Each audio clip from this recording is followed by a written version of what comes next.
Paz do Senhor para os irmãos.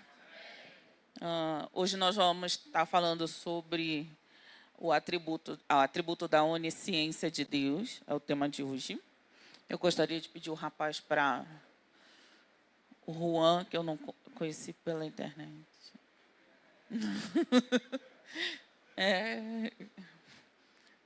Muito bem.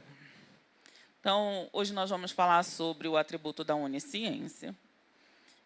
Eu vou fazer uma prévia aqui, e aí a gente vai entrar no atributo. De antemão, deixa eu falar uma coisa com vocês. Vocês sabiam que a gente consegue concentrar apenas durante 4 segundos? A concentração do ser humano, ela dura por 4 segundos. A cada 4 segundos você tem um apagão de concentração e você vai pensar na louça para lavar em casa, na conta para pagar, se você está com frio, se você está com calor, depois você volta a concentrar de novo.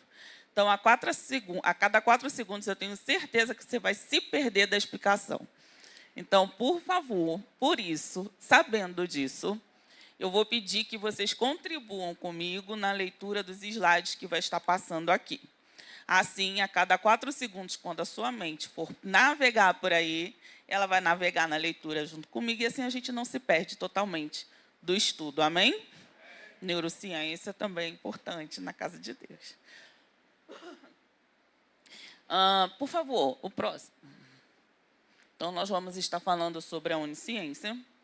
Antes, eu gostaria de dividir aqui com vocês que dos atributos de Deus, ele tem 2 classes de atributos: os incomunicáveis e os comunicáveis. Os incomunicáveis são os atributos que ele não divide com a humanidade. Ele não vai dividir comigo e contigo atributos que são exclusivos e específicos da divindade dele. Tá?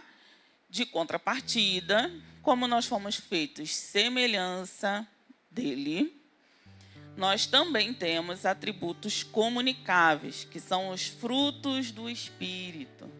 São os atributos de Deus que foram divididos conosco. E é através desses atributos que Deus vai nos moldar e vai nos direcionar na nossa vida. Então, aqui fica registrado que Deus tem 2 classes de atributos, certo? Quais são elas? Muito bem. Os incomunicáveis pertencem somente a mais alto. E os comunicáveis pertencem também a nós.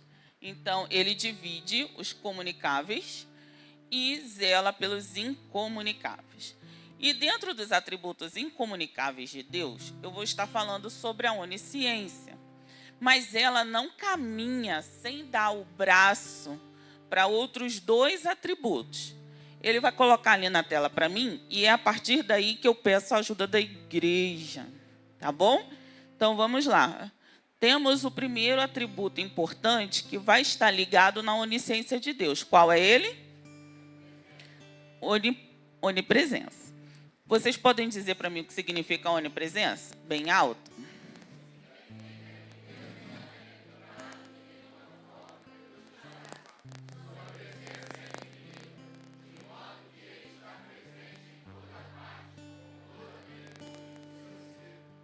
Muito bem, então Deus está presente em toda parte.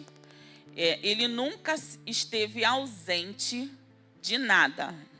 E eu vou dizer para vocês o que é o nada mais à frente. Tá bom? A onipotência.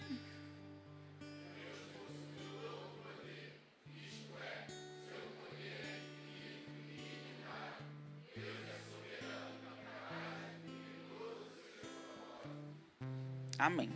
Então, a onipotência de Deus, ela atinge a nação brasileira, amém?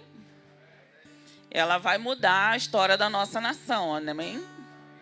Porque Deus tem todo o poder para colocar reis, destituir reis, levantar nações, derrubar nações e mudar a história. E a gente crê que Deus está mudando a história do Brasil a partir dos decretos que Ele já determinou para nós, amém? Então, dentro da sua onipresença e onipotência, nós temos o terceiro atributo que vem se comunicando com os dois primeiros. Qual é ele? Expliquem para mim o que é onisciência.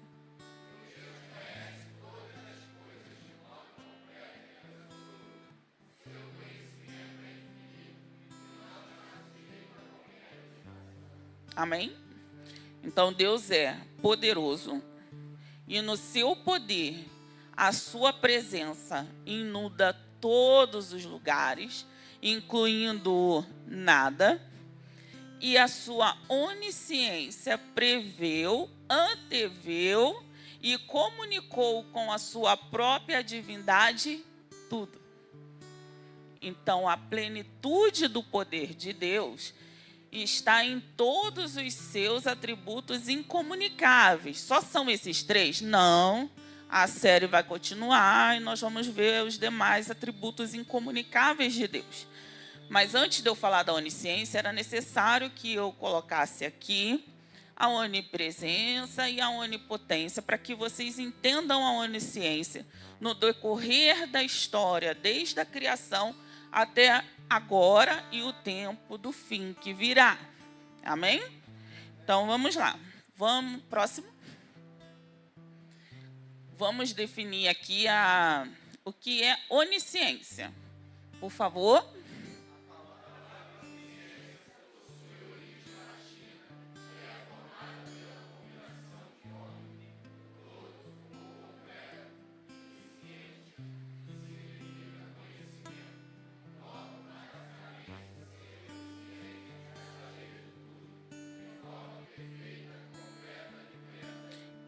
Então, Deus conhece tudo de forma plena, perfeita e soberana. Então, Deus já sabia da oração que faríamos aqui ainda agora? Sim. Mas se Deus já sabia da oração que eu faria agora, então por que Deus já não se movimentou em relação à minha oração antes que eu a tivesse feito? Por que será que Ele não faz isso? Já que Ele é onisciente, Ele já sabia que aqui estaríamos fazendo uma ação profética, por que será que Deus se importou em esperar a igreja? Porque Deus criou homens perfeitos, que caíram em imperfeição, mas foram regenerados em Cristo, para que com Ele tivesse um relacionamento. Então, não importa que Deus, em sua presciência, já saiba de todas as coisas, incluindo o fim de todas elas, Ele quer que eu e você nos comuniquemos com Ele. E o mover de Deus através da oração do homem é fantástica. Vocês sabiam que existe um mecanismo de oração nas regiões celestiais? Eu vou explicar brevemente, aqui não estava no contexto, mas eu senti de Deus de explicar. Quando você ora, já ouviram falar principalmente dos intercessores, que o céu está de bronze, nosso clamor tem que ser mais intenso. Essa barreira só vencemos com o jejum e a oração.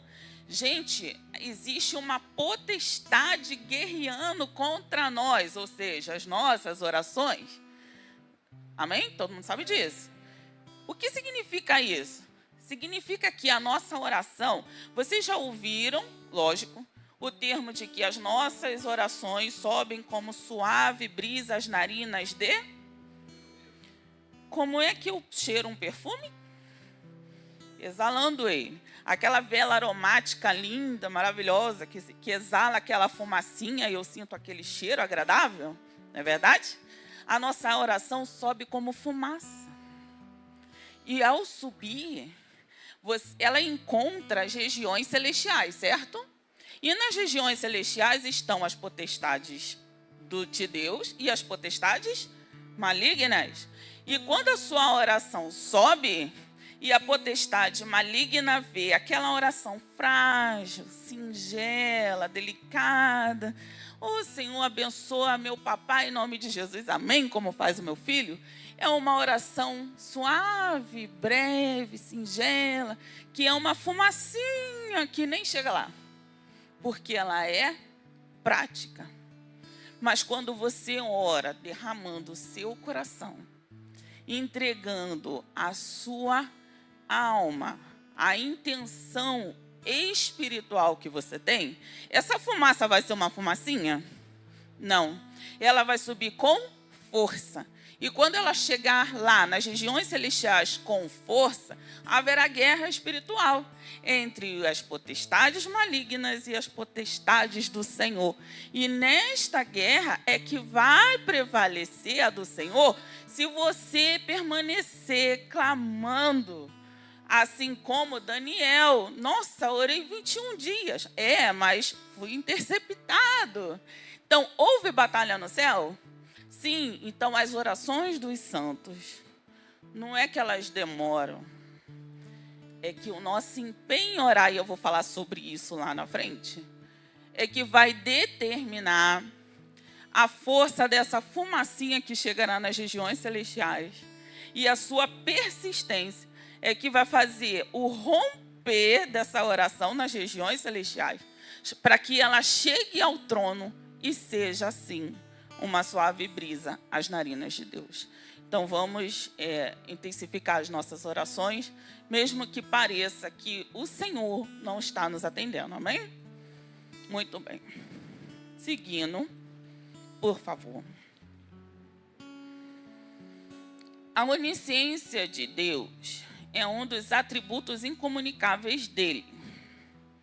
Eu vou ler esse slide aqui. Você pode, por favor, colocar o Salmo 139, de 1 ao 6 na tela?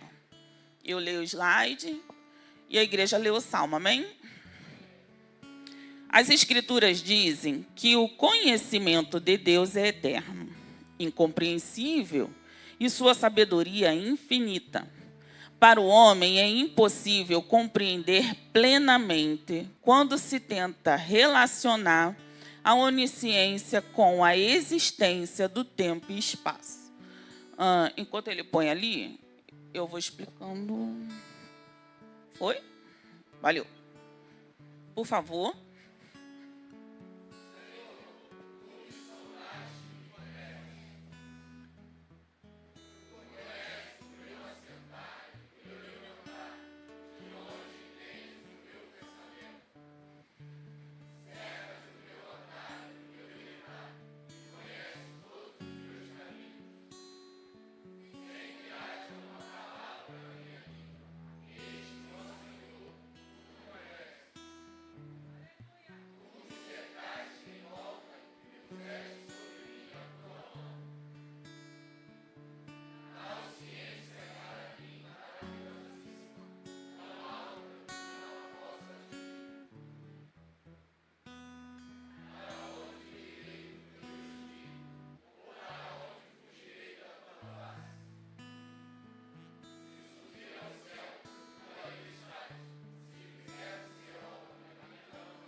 Amém?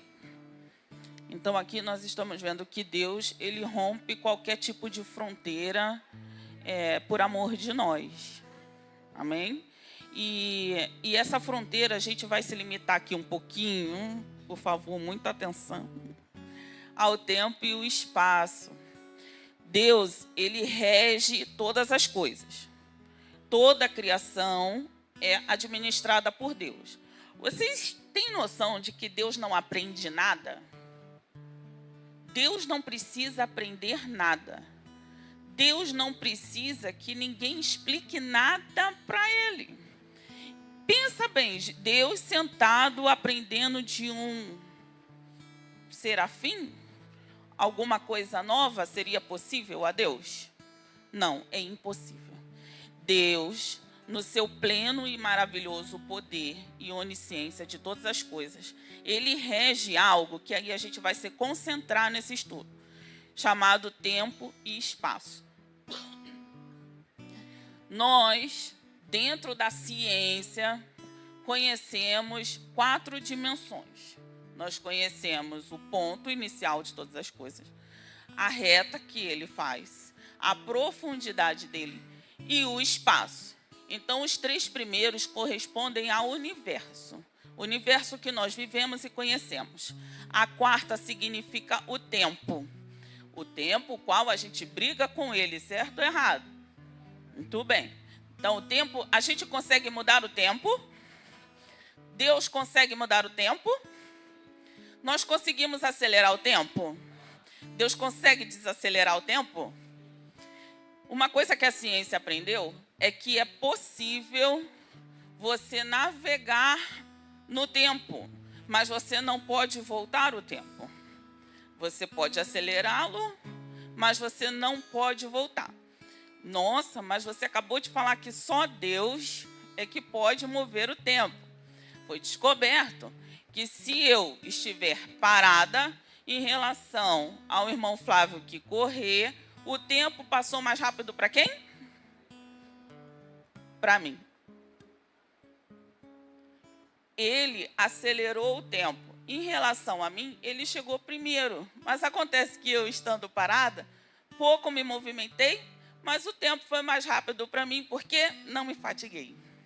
Então, a ciência entende a não fadiga pelo fato de eu não acelerar. Amém?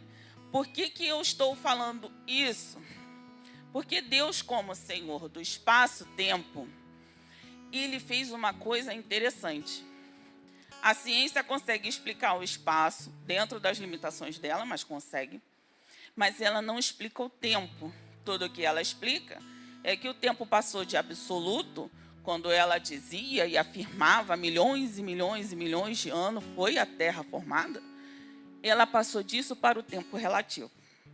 E o tempo relativo importa na onisciência de Deus, porque quando ele é relativizado, o tempo que Deus vai levar para criar qualquer coisa independe do tempo que passa para nós. Confuso, complicado, mas nós vamos chegar lá. Por favor, próximo slide.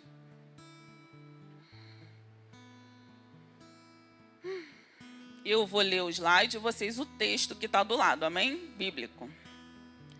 Espaço-tempo é o sistema de coordenadas utilizado como base para o estudo das relatividade restrita e relatividade geral. O tempo e o espaço tridimensional são concebidos em conjunto, como uma única variedade de 4 dimensões, o que se dá o nome de espaço-tempo, o que eu acabei de explicar para vocês antecipadamente. Agora o texto, por favor.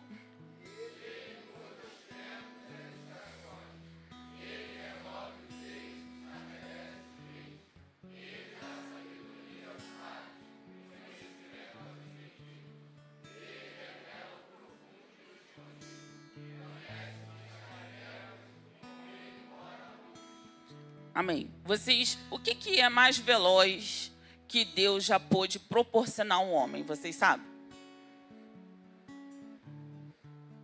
A luz. Deus, lá na criação, ele disse o quê? Haja. Então, antes de criar todas as coisas, ele evocou e a luz tem a maior velocidade que o homem já pôde conceber. E essa luz que viaja, Jesus é a nossa luz. E essa luz que viaja dimensões e dimensões, ela veio da onisciência de Deus, criou todas as coisas, e todas as coisas foram feitas por ela, pelo haja de Deus, pela palavra, pelo verbo que se fez carne. Todas as coisas foram criadas. E em Daniel 2, 21, 22, vai dizer a grandeza dessa criação. Vai dizer a grandeza de que Deus está entre a luz e a treva, que Deus é Deus dentro do seu poder e soberania de conhecimento de todas as coisas e causas. A próxima tela, por favor. O que nós temos aqui, tirando as bandeirinhas, o que a gente tem no centro dessa tela? Nada. Lembra que eu enfatizei o nada? Vou contar uma coisa interessante para vocês sobre o nada. A ciência, quando ela olha a borda do universo, ela encontra o nada. E ela não sabe explicar o nada. Por que ela não sabe explicar o nada? Porque é complicado para ela dizer que o nada, ali mora Deus. E aí eu vou contar uma coisa interessante para vocês sobre a onisciência, onipresença e onipotência de Deus. Deus sabia que eu estaria hoje aqui, amém? E há um tempo atrás, ele me deu uma visão dos sonhos, que verdadeiramente, naquele momento, aquilo não me interessava. Eu não perguntava sobre aquilo. Mas Deus me fez saber, contei para o meu marido, para os meus filhos, e guardei o sonho. Quando eu estava preparando a aula, e que eu vim para o nada, o Senhor me levou no sonho que eu nada havia pedido. E eu vou contar ele brevemente para vocês. Deus me mostrava, eu deitada na minha cama. Eu deitei para dormir, o Senhor tirou-me do corpo. E eu me olhava de cima para baixo. E aí, naquele primeiro momento, a gente se apavora, na verdade. Eu meio que apavorei. Eu falei, ai meu Deus, lá vou eu de novo. Porque essa era a segunda. Quando eu falei, lá vou eu de novo, o meu espírito voltou ao corpo na cama. E a cama abriu um buraco como um ralo. E eu fui sugada para dentro da cama. Quando eu fui sugada, eu entrei na profundidade do mar. Meu marido sabe, eu tenho um pavor de botar o pezinho na borda da água, mas não vou na praia. E eu estava me vendo dentro do oceano. E ele me puxava, como se tivesse um tampão do oceano aberto. E aquela água indo, as donas de casa sabem do que eu estou falando, na pia e no tanque. E aquilo me puxava violentamente. Chegou um momento que, o mais profundo da água, eu parei e fiquei flutuando. E eu percebi que eu respirava. E eu continuava sendo sugada e entrou no nada. E aquele nada fez um facho de luz no fundo. E me puxou de novo com violência. Quando ele me puxou, ele me expeliu. Quando ele me expeliu, me mandou para onde? Não foi para o nada, foi para o universo. Eu saí no universo. E flutuando no universo, sem gravidade, eu fiquei de novo desesperada, porque era uma visão de arrebatamento, né, de espírito. E eu desesperada ali, não entendendo nada, eis que o universo abre uma porta diante de mim. Quando aquela porta se abriu, um homem vestido com roupas do universo, era o universo naquela roupa, sai diante de mim. E eu olho através daquela porta, e através daquela porta havia o nada. E eu achava interessante que, como o universo teria uma porta ao nada, e ele passou, e ele veio um menino desse tamanho assim, também vestido como ele, só que era camisa e calça. E o menino veio, quando ele me viu, ele abriu um grande sorriso e ficou fazendo assim para mim. E eu no ar fiz assim para ele. E eu quis ser isso. E o Senhor me deu entendimento no espírito. Ali era Deus e ali era o seu filho. E eles vinham de outra dimensão.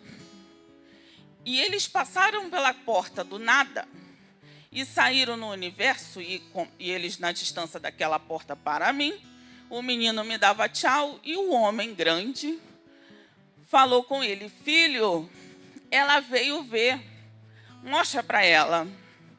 Ele pegou uma bolinha, como uma bolinha de gude, no bolso dele ele fez assim e lançou. Ele mostrou para mim e lançou. Quando ele fez esse movimento, eu vi ar saindo das mãos dele com aquela bola, e aquela bola se girou e se desdobrou em um facho de luz. E aquele facho de luz fez um zoom, e eu vi um espiral de luz, e era um azul perfeito.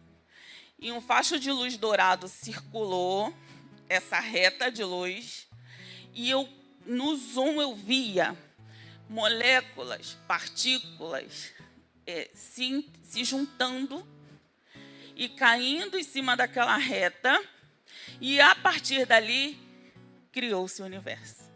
E ele mostrava para mim os planetas sendo formados, as constelações, o buraco negro, o Sol, a Lua, tudo que há no universo sendo criado. E ele virou para o filho e falou: vamos! E o filho fez assim, e aquela faixa de luz se dobrou, virou uma bola como de ping-pong, uma maior do que aqui era, e entrou na mão do filho. E eles atravessaram na minha frente e abriram outra porta para o nada. E quando o pai passou, eu virei para o filho e falei: o que tu vai fazer? Ele mostrou para mim e falou: vou eu fazer novas dimensões, novas criações, novos universos. O que eu entendo, o que a ciência não entende, é que um Deus poderoso mandou um filho amado que, quando foi para o Pai, disse para mim e para você: vou eu para o Pai fazer morada para vós. E Deus, que tudo sabe e que sabia desde o princípio todas as coisas, vem criando desde sempre novos universos, novas constelações, novos planetas, porque não existe nada impossível para Deus. O nada do homem é a porta de passagem para que Deus vá criar todas as coisas, não só para nós, mas para a glória do nome dele. Amém? Então, o nada da ciência é o tudo do Senhor. Amém?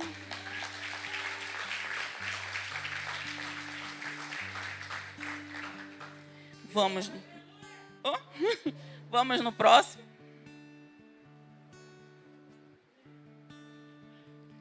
Vocês, por favor, me ajudem.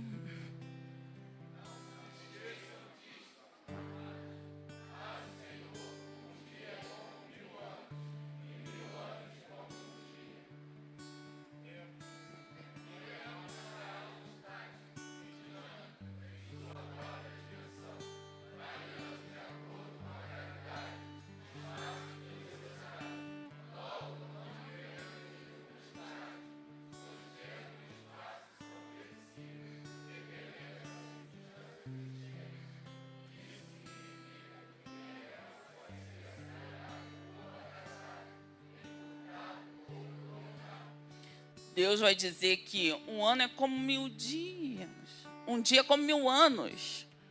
E aí a gente fica assim: meu Deus, socorro, Maranata, hora vem, Senhor, não estou aguentando não. Aí ele olha lá de cima: mas só passou um dia. Na verdade, só passaram 5 dias e meio. A gente está no 6º agora. Calma aí, tem 6 dias aqui, 6.000 anos, né, gente? Na cronologia de Deus, segundo Israel. Muito bem. Então ele estava: mas só tem 6 dias, gente, calma. Por que isso acontece? Porque lembra no início que eu falei que era ciência, que vocês não estavam entendendo nada, mas que vocês iam entender tudo? Muito bom. Aqui, quem descobriu isso aqui é a teoria da relatividade. Quem descobriu foi Einstein. Ele primeiro tinha dito que o tempo era absoluto. Depois ele disse que o tempo era relativo. A gente precisava de Einstein para que ele dissesse que esse texto bíblico está correto. Tá? Então a ciência corrobora com a palavra, amém? E quando ele diz isso, e nós vamos para a física quântica, e chegamos lá no filme Interestelar, marido? Muito bem. Nós temos um filme que demonstra, amém?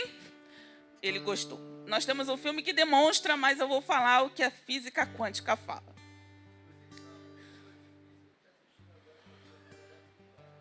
É? Oi, pastora Célia. Puxa meu pescoço. Então, a física quântica vai dizer que o tempo e o espaço são relativos. Que o tempo passa para mim, eu tenho 40 e tantos e muitos anos, e ele está passando para mim e me mostrando o que ele está passando. Mas eu vou contar uma coisa interessante para vocês. A física quântica, vocês vão entender numa coisa final que eu vou botar. Ela descobriu que se o ser humano está dentro de uma nave espacial e ele marca no relógio dele um período de 2 horas e manda o outro ser humaninho ali ir lá na borda do buraco negro, ele vai botar no relógio dele também 2 horas. Então ele tem 2 horas para... Em 2 horas ele tem que ir e voltar, certo? Eu estou aqui parada. Lembra que eu falei que o tempo passa mais rápido para mim? Muito bem. Ele vai.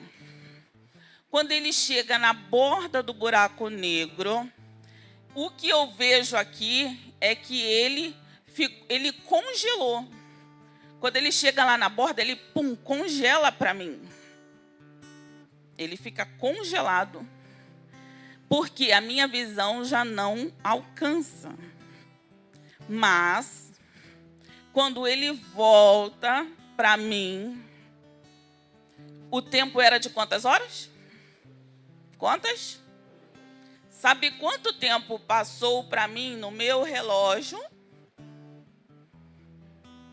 Não, né? Mas para quem foi? Passaram-se 2 horas. Mas para quem ficou, passaram-se 10 anos. Então o tempo é relativo. E isso vai corroborar com a criação, que o homem fala assim: a terra tem milhões de anos. E Deus fala: não, eu fiz em 6 dias. Por que a terra foi feita em 6 dias por Deus? Porque um dia para Deus é como? Então o homem olha pela ótica do tempo universo. E Deus olha pela ótica do tempo relativo. Então Einstein veio dizer para a ciência: ei, esse Deus que tudo criou, criou sim em 6 dias.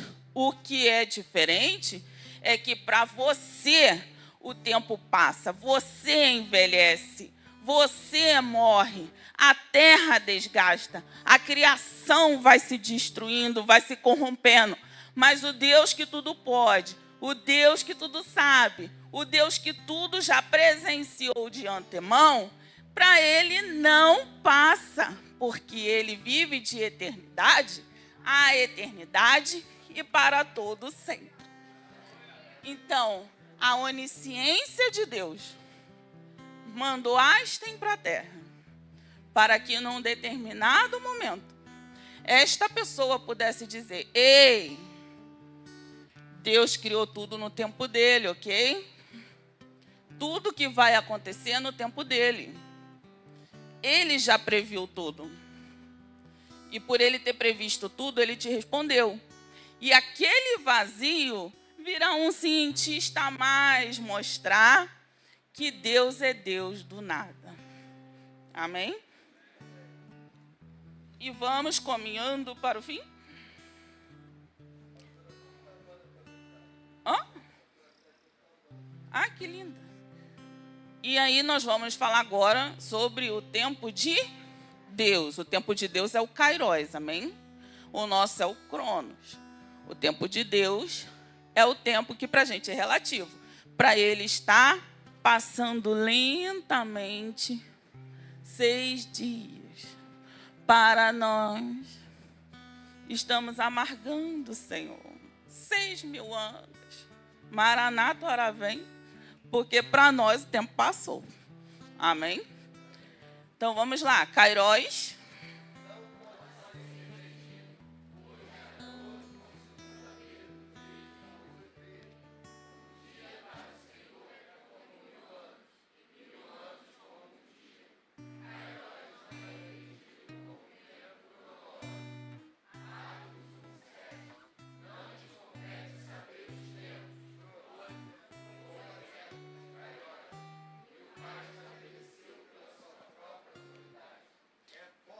Então, Deus está dizendo que, ele falou educadamente, mas eu vou falar como eu, como mãe, falaria para os meus filhos.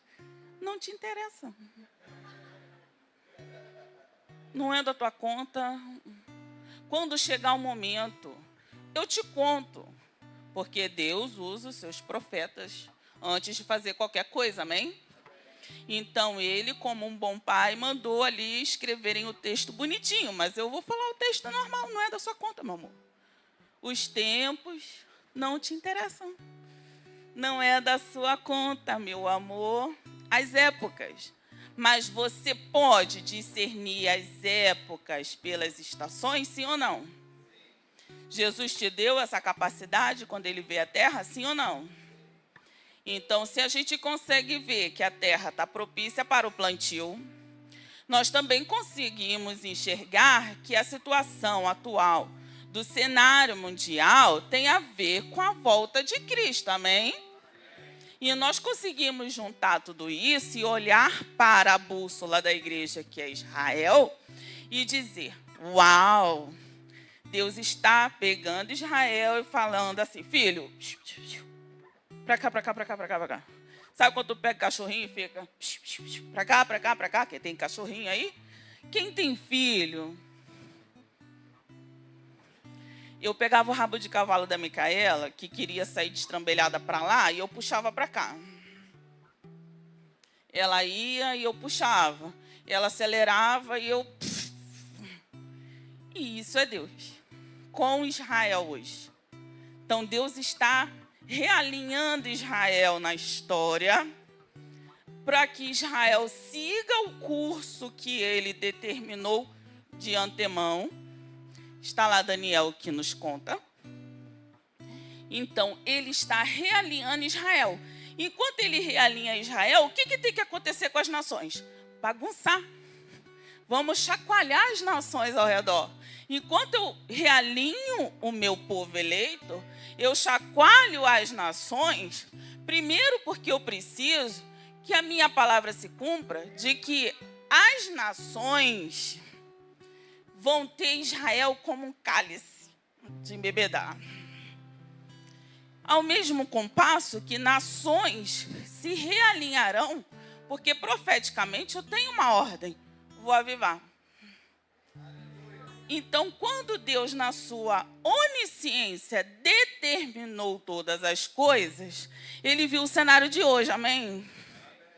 Ele olhou para Israel e disse, olha, o povo vizinho é instrumento meu para te realinhar.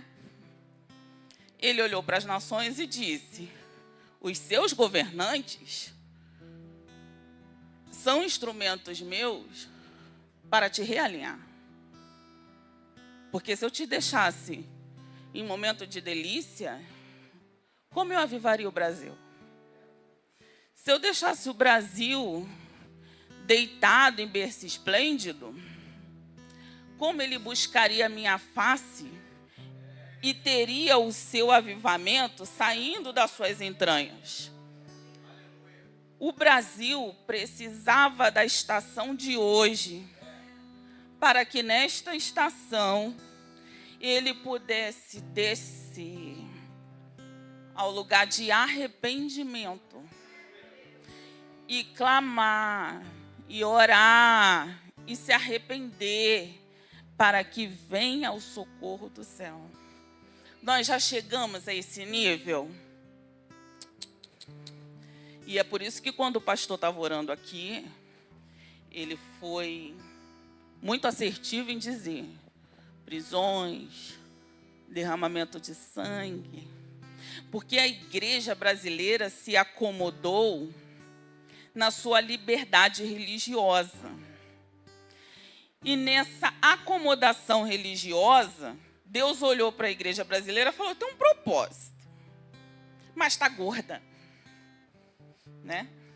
E ela está deitada na delícia, só comendo, só fartando do santo, está na hora dela gastar. Né? Então, para a igreja se alinhar com Deus, a igreja brasileira, vai ter que gastar. E se eu fosse você, e agora faz sentido o meu início sobre a oração, eu me precavia. Já sabendo eu que a minha oração parte de uma fumaça, onde há uma guerra nas regiões celestiais, eu não posso de maneira nenhuma ficar o tempo todo falando, Senhor, ajuda o Brasil, Deus sabe, indo na onda de quem está buscando, entende? Então, no lugar de eu pegar a carona, porque no céu não haverá carona, eu preciso tomar o meu posicionamento como igreja brasileira, descer desde agora, antes que o mal me sobrevenha, e ainda que ele venha, a oração que eu elevei ao Senhor vai gerar no Senhor um lugar de cuidado, vai me cercar nas regiões celestiais, e que 1000 cairão à minha esquerda e 10.000 à minha direita, e eu não vou ser atingida. Por quê? Porque eu já de antemão me coloquei no lugar de busca ao Senhor. O que falta é eu sair do meu lugar gordo. Amém? E no tempo kairós de Deus, ele bem sabia disso.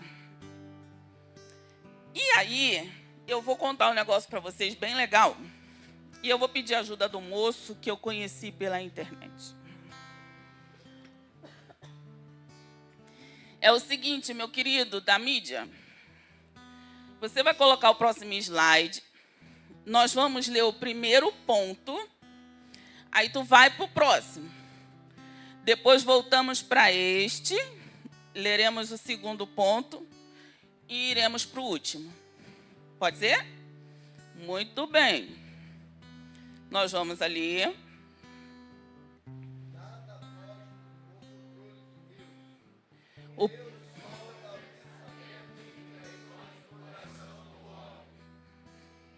Eu.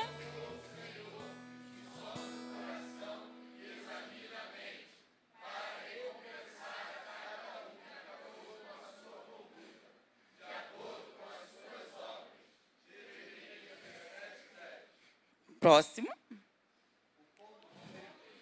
Parou. Então, Deus sonda mentes, corações, intenções, porque Deus é onipresente. Não vou entrar no detalhe da onipresença genética de Deus, porque alguém vai falar sobre isso. Então, na onipresença genética no homem de Deus, ele sabe tudo o que está em mim e flui sobre mim. Na onipotência, no poder de Deus, ele colocou essa genética em mim e ele também colocou um ponto no meu cérebro. Então, ao mesmo passo que Deus coordena o meu corpo, Deus sabe tudo da minha mente. Ele sonda porque ele está lá dentro. É como na medicina, aí eu tenho que fazer um exame de endoscopia. Vai entrar uma cânula, ela vai olhar lá dentro, tudinho dentro de mim. É Deus, é essa cânula, olhando tudo dentro da gente, ok? E aí, Deus, na sua infinita sabedoria, criou uma área no cérebro que foi chamada de... Quem sabia disso? Muito bem, tem gente que sabe. Nas têmporas, existe uma área que quando você ora, voltamos à oração, que quando você fala com Deus, quando você pensa em Deus, quando você põe intenções no coração, e estas intenções do coração, associado com o que você mentalizou, gera em você sensações, tá? Estou terminando. Essa área aqui tem ali um ponto de Deus, que vai examinar essas características que eu acabei de dizer. Quando o ponto de Deus é ativado? Quando eu oro. Mas a neurociência descobriu a forma certa de você ativar esse ponto. Quando você ergue a cabeça para orar, e você vai me ver aqui muitas vezes orando assim. Quando você ergue a cabeça, você ativa esses pontos. Porque você está dizendo, tu és grande, tu és Deus, tu és Senhor, tu está acima de mim, tu está acima de todo o universo. Tu és poderoso, infinito Deus. Quando você ajoelha, você também ativa essas áreas. Que vai dizer, eu não sou nada, eu me prostro à sua grandeza, eu me humilho diante da tua santidade, eu me coloco em ti, Senhor. E quando você une as mãos, quando você faz esse ato, você também ativa o ponto de Deus. Porque você faz uma ligação de aliança, aonde todo ser genético de Deus na onipresença vai circular você de forma aliançada. E isso ativa o ponto de Deus. Então, vocês aprenderam 3 formas de ativar o ponto de Deus em vocês. Amém? E a ciência, a neurociência descobriu isso. Ela descobriu que quando... E aí eu vou encurtar-lhe a leitura de vocês. É uma área aqui, nos lobos temporais. Você vai desenvolver um hormônio chamado GABA. O que a GABA faz? Ela promove sensação de bem-estar. Ela te dá paz, a paz que excede todo o entendimento que só vem do Senhor. Quando você ativa a área da têmpora, a GABA produz isso para você, porque Deus assim mandou ela fazer. A ocitocina, ela vem te dar a sensação de conhecimento. Você abre a mente para o conhecimento. É uma das, tá? São muitas áreas. Mas o conhecer a Deus, eu vou conhecer a Deus, eu vou me dar a conhecer a Deus. Quando você ativa essa área do ponto de Deus, Ele te dá o prazer de conhecê-lo. Então, a leitura da palavra, a oração ao Senhor, está dentro de você, na sua mente, implantado por Deus. E basta você só mentalizar. Por quê? Porque a onisciência dele está lá dentro. Amém? Volta. A parte de baixo, gente.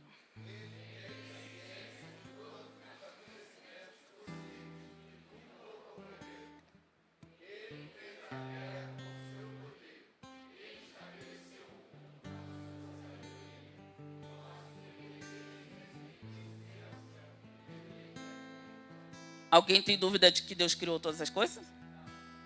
Alguém tem dúvida de que Ele é o Todo-Poderoso? De que a onisciência dele está dentro da sua cabeça? E que a onipresença dele está na sua genética? Alguém tem dúvida disso? Tem, porque não foi ensinado, mas lá na frente alguém vai ensinar, amém? Mas na onisciência a gente já aprendeu, amém? Muito bem. Então Deus, com o seu poder, criou todas as coisas. Com o seu poder, Ele viu todas as coisas de antemão. E o nome disso é, o título só, por favor. Presciência. Então, Deus tem o pré-conhecimento de tudo, porque Ele escreveu. Então, Deus designou o pastor William, apóstolo William, para vir à terra. E antes dele criar o apóstolo William através daquele ato de amor, ele já sabia quem ele era, quantos anos duraria na terra, qual seria a sua missão, qual seria seu emprego, quais seriam as suas desgraças pessoais, quais seriam as suas realizações pessoais e o dia da sua morte. Ou o arrebatamento. Então Deus, amém. Deus sabe de todas as coisas, amém? E aí você vai estar se perguntando, Se Deus criou tudo, se Deus sabe tudo, por que Ele botou aquela árvore bendita no jardim? Porque Ele fez a Eva? Porque Ele deixou a Eva ter uns sentimentos que não era dele, não. Ele podia encurtar, né, meu problema. A minha filha de 8 anos fala isso para mim.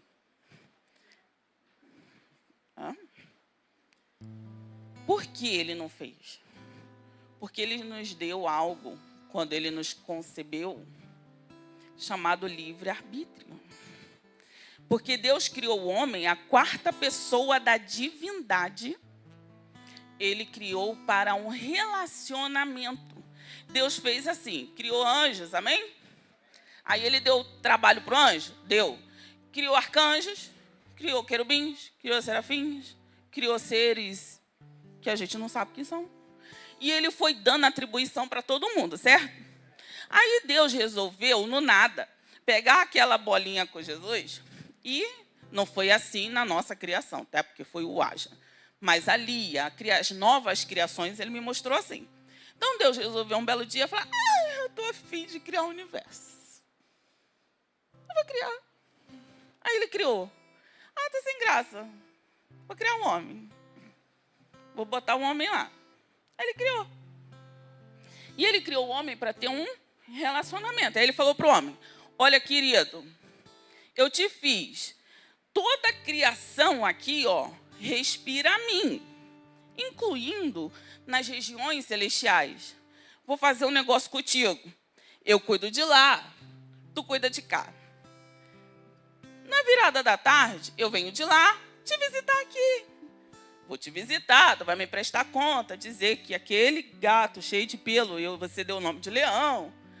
Aquele bicho gigante lá, feio, você falou dinossauro. Né? Então, vou vir aqui saber como é que tu fez as coisas. Até porque Ele próprio fala na palavra que Ele deu ao homem a capacidade e observou como Ele os chamaria.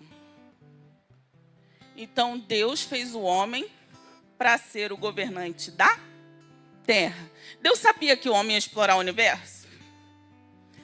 Deus sabia que o homem ia tentar explorar o fundo do oceano, mas ele poderia chegar à Lua, à borda do buraco negro, mas ele não chegaria no fundo do oceano. Vocês sabiam disso? Então, há limitações na criação para o homem, amém? O homem chegou já a um nível muito profundo do oceano, mas ele não foi na plenitude. Mas ele foi à Lua e à borda do buraco negro. Então, Deus deu toda a capacidade para o homem.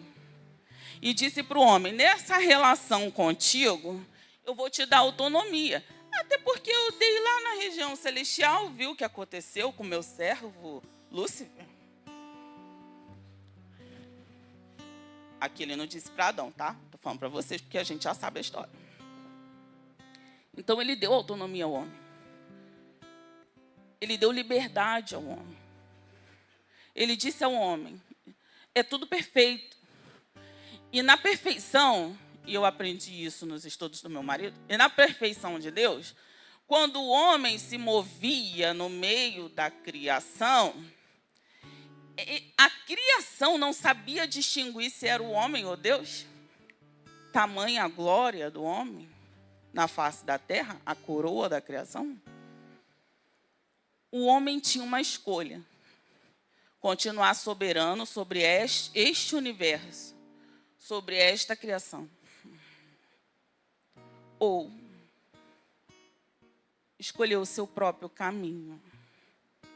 E nesta liberdade, Eva escolheu o próprio caminho.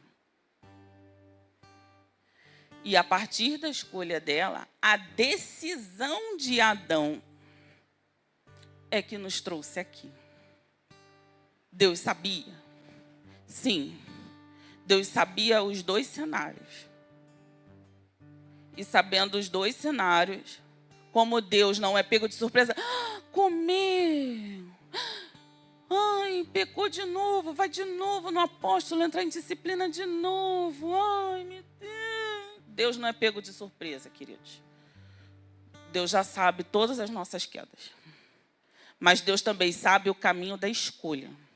Eis que ponho 2 caminhos diante de vós, o caminho do bem e o caminho do mal. A bênção e a maldição. Deus, dentro do universo, abriu 2 caminhos de possibilidade para o homem. O homem trilha aquele que bem entender. E o estudo dos atributos de Deus nos torna conscientes da sua grandeza, poder e glória. E a sua genética e a sua onisciência dentro de nós, em seu pleno poder, a ponto de nos levar a coisas grandes e firmes, ou de esperar que nós tomamos a decisão de retroceder do caminho mau. Então, Deus, na sua presciência, sabia de tudo, e na sua presciência ele observou todas as coisas e as determinou. E determinando ele, quem impedirá? Ninguém.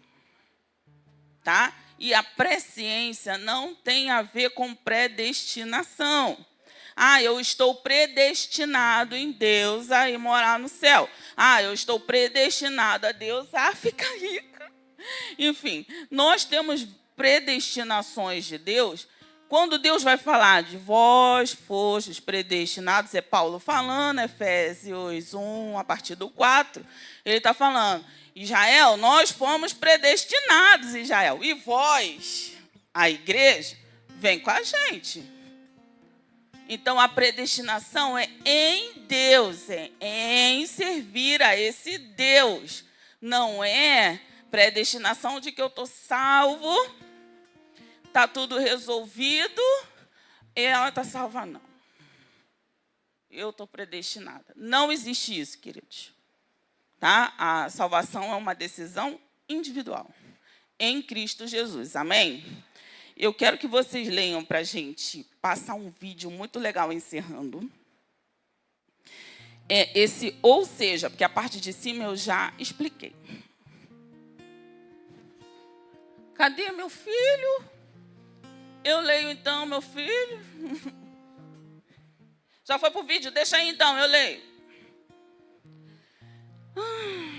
Os planos e desígnios pré-estabelecidos, perfeitos e imutáveis, por meio dos quais Deus dirige soberanamente a história e realiza a sua vontade soberana em todo o universo, atingindo assim seus propósitos santos através dos seus decretos. Quais são os decretos de Deus? Tá ali. Quais são os decretos de Deus, queridos? É tudo aquilo que ele já determinou. Vocês sabiam que existem 1813 profecias na Bíblia? Eu agora pensei no último número. Ai, meu Deus. E de todas as profecias, existem 600 eventos. E desses 600 eventos, faltam 20 para o tempo do fim. E desses 20, temos os decretos de Deus. E aí a gente toma como exemplo os decretos dos selos a serem quebrados no tempo do fim. É perpétuo, Deus não vai mudar, Deus vai fazer, Ele determinou, Ele decretou na sua palavra. E estando isso determinado e decretado em sua palavra, não há nada que mude o decreto de Deus. E o fim virá, a destruição virá, o reestabelecimento do governo de Cristo virá a partir do governo do anticristo. Porque no sofrimento vem a restauração, amém? E Israel precisa desse momento com o Senhor. E virá este momento. E o Senhor virá do universo a sua criação e vai dizer, chega, estou eu voltando para a terra. Porque na sua onisciência Ele tudo sabe, tudo vê. E no seu poder e glória de presciência já está determinado. Agora, para fechar nosso estudo, eu vou pedir ao irmão que ponha o vídeo. Você para com esse negócio. Em nome de Jesus. Eu deixei você até agora. Amém?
Eu agradeço a minha oportunidade, em nome de Jesus. E menino que eu conheci na internet, você botou o vídeo desatualizado. Amém? A paz, Igreja do Avivamento, você acabou de assistir uma poderosa palavra que veio do coração de Deus para a sua vida. E se você foi edificado, eu te peço, deixe o seu like, comente e compartilhe. E se você não é inscrito no nosso canal, inscreva-se e ajude-nos a espalhar o fogo do avivamento para o Brasil e as nações. Deus te abençoe.